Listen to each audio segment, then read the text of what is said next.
Thank you, thank you, thank you, thank you. So,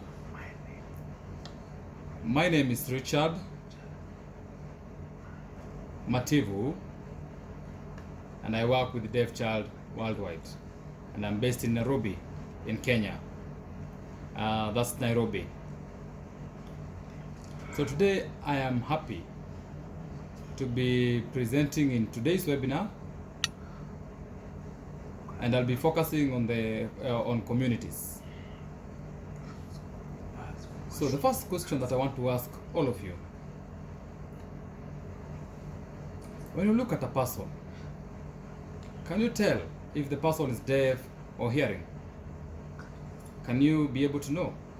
It's very hard. It's very hard to tell. You cannot know by just looking at a person. You can't tell if they are hearing or deaf. It's very hard. And that's why many people say that deafness is hidden, is a hidden disability, because you cannot be able to see deafness. So, and another surprising thing, do you know that we have many hearing people who have never met deaf people? Yeah, we have people who have never met deaf people, and they will struggle to communicate whenever they meet the deaf people, because when they meet them, they freeze. They don't know how to communicate, and at that time it becomes hard to communicate with the deaf people because they've never had an experience with a deaf person, and that's the world that we live in. So now I want to discuss some common challenges or barriers that deaf people experience, and also some solutions, and then we are done. So the first challenge is accessibility, because remember that communication or assistive devices or languages and all that. So you will find many deaf people cannot access services in the community, because it might sound easy, but it's not easy. Why? Because for you, yes, if you want to go to the police station and report something, maybe you want to report something simple, but for a deaf person, if they go to the police station, they will find it hard trying to communicate or explain themselves to the police man or woman. If they want to go to courts, that's another big problem, because the courts are not accessible, and this is a big problem, because someone cannot access school, because the schools will say that we cannot admit we cannot admit deaf people. We cannot admit deaf people because we don't have teachers who know sign language. So this becomes a very big challenge. Another issue is schools for the deaf. These are big problems, especially in our region in East Africa. Most schools for the deaf are special residential schools. So a child needs to travel very many miles away from home to attend school. So many times they have to sleep in school because the school is far. But you find a hearing child will just walk to school, come back home in the evening. So this is not fair. Why? Because deaf children want to live and grow in their families. But now you find that they have to go very far for school. Another big issue is delayed language development. Mostly because most deaf children are born to hearing families. So it's not easy to find a parent communicating, because sometimes parents don't have time to go and learn sign language. It becomes hard. A parent and the deaf child will later on find the child will find sign language in school. So if the child is not using sign language, it's okay, they're lucky. But at the same time, at what age will they get the assistive device? or like a cochlear implant or a hearing aid, they'll get it later, maybe late at their old age. So they will have missed the key duration for their language development, and they will miss that time, which is very important before 4 years, before the age of 4. And another challenge is the social attitude and stereotypes. Stereotypes in the society. This is a big problem. Some communities look at deaf as a curse, and this is very retrogressive.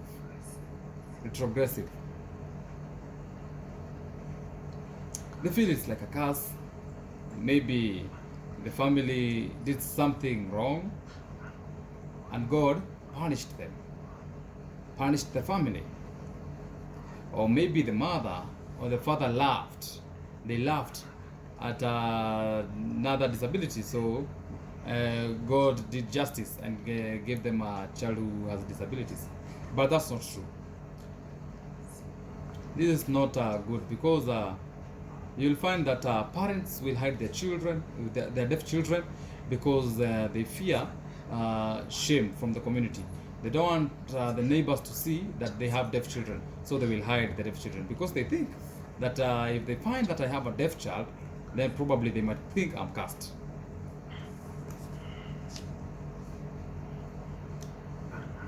Another funny challenge or stereotype in the society. We look at deaf people and we feel like the society's expectations on a deaf person is very low. That's why you find that sometimes a deaf person can do something which is normal, something that is not great, something that is not great, exceptionally great, not something to be surprised at. But when they do that, you will see people praising them. Wow, you've done something, it's something that is so great, exceptional, great. No. But you see, they've answered a very simple question, a very simple, basic question. But you will see the reaction on how people will react. It will be different from a hearing person answering the same question. They'll be like, yeah, it's okay. But when a deaf person does that, oh my God, oh, they praise them, oh, you are clever and all that. This shows that it's like people thought that the deaf person cannot be able to answer that. So they are surprised when a deaf person answers that. But it's a basic and a normal question. If a deaf person does something simple, maybe driving, maybe building a home, maybe getting married, people will feel like, this is a big achievement, and it should not be. Because sometimes it shows that the society's expectation is very low. People maybe expect you to struggle forever.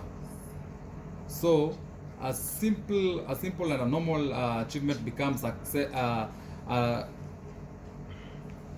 exceptional achievement. Another one is autism, where people look at a person or who hears that is better or superior. They are better than a deaf person.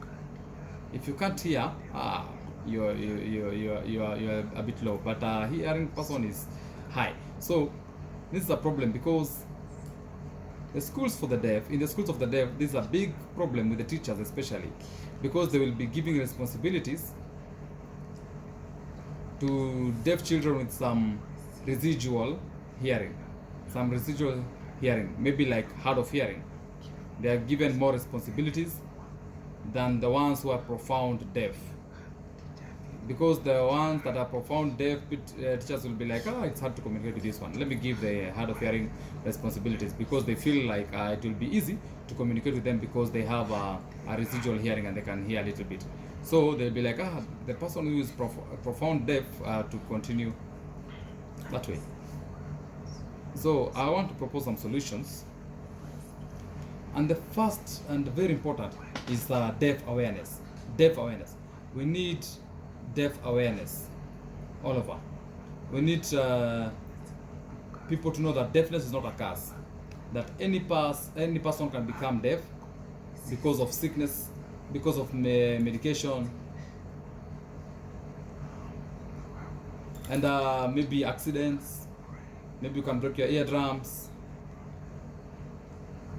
and these are the challenges, because some are permanent and some might need surgery, and we need to create more awareness so that people can know that not all deaf people use sign language, for instance. So we need the social attitudes to be broken through awareness, campaigns and all that. Another one,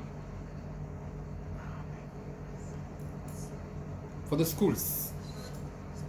The schools need to be closer, and also the quality of education is very important. For example, now you might see deaf people going to school, but when they are done with their exams, the certificate, when you see the grades that they get from school or they achieve, they are not exciting. You'll find that they get low grades like a D, an E, which is not good. And you can't go to maybe to the universities or colleges with an E. You cannot, because the problem is not deaf people, but the quality of education is the problem. We need to make sure that learning is the learning excellence for the deaf. Another big issue is access to rich language. So when a deaf child is born, parents need to learn sign language or work closer with any organization or maybe deaf role models, and make sure that the children get rich language to grow very well. Because parents at times might not have money to pay for the sign language. So the programs need to be there to assist the parents.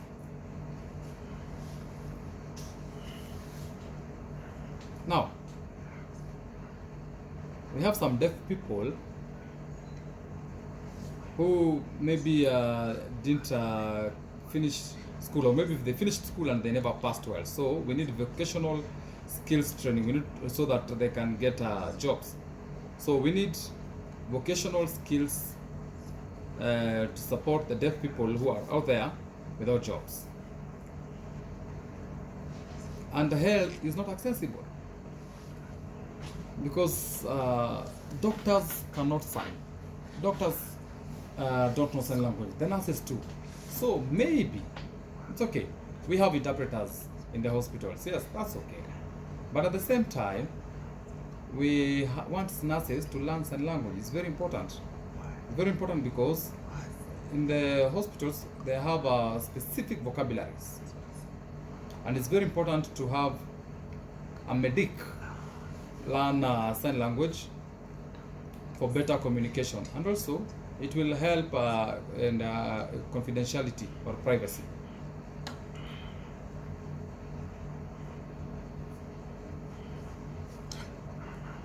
Another one,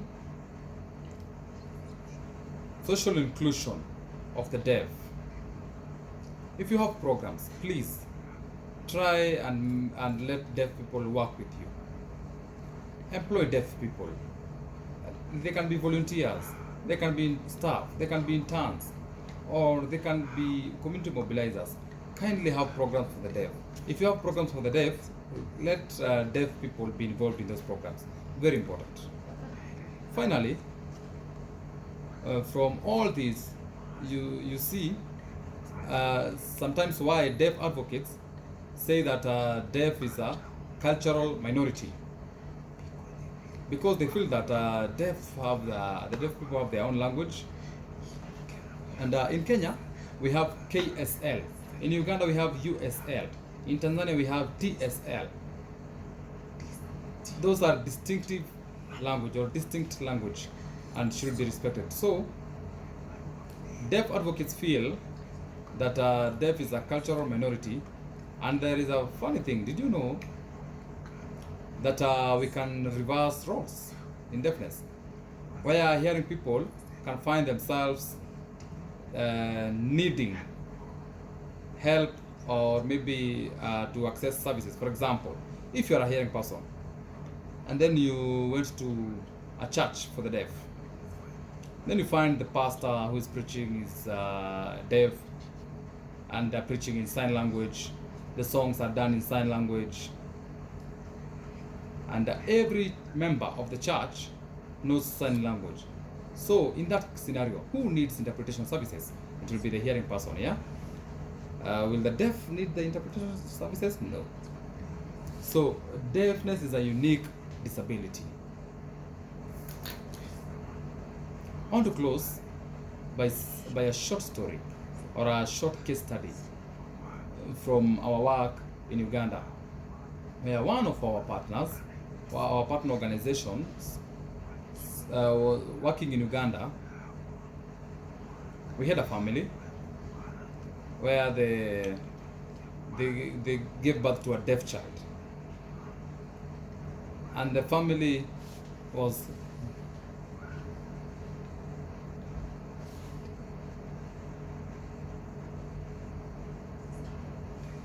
devastated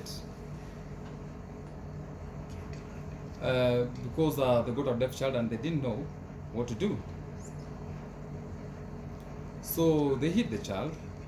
They feared that the neighbors would make fun of them, of their deaf child, and they would say that they would call the child names like Kasiru, funny names and bad names. So the family was stressed, and later on, most neighbors felt that your deaf child will never become anything.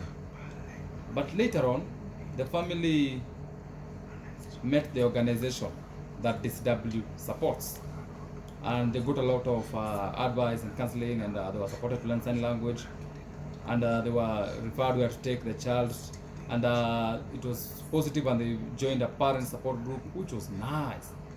And they became so strong, they became strong advocates. And now, the child is still in school, and the parent later got 2 other deaf children. But now, they were very happy, they were confident, because they would know what to do with their deaf children. And it was easy to care for these children. So, in this story, finally as I close, kindly join us and let us become deaf inclusion champions. Let's work together to break the barriers and also at the same time enjoy learning sign language, which is easy. Just try and learn sign language. Thank you.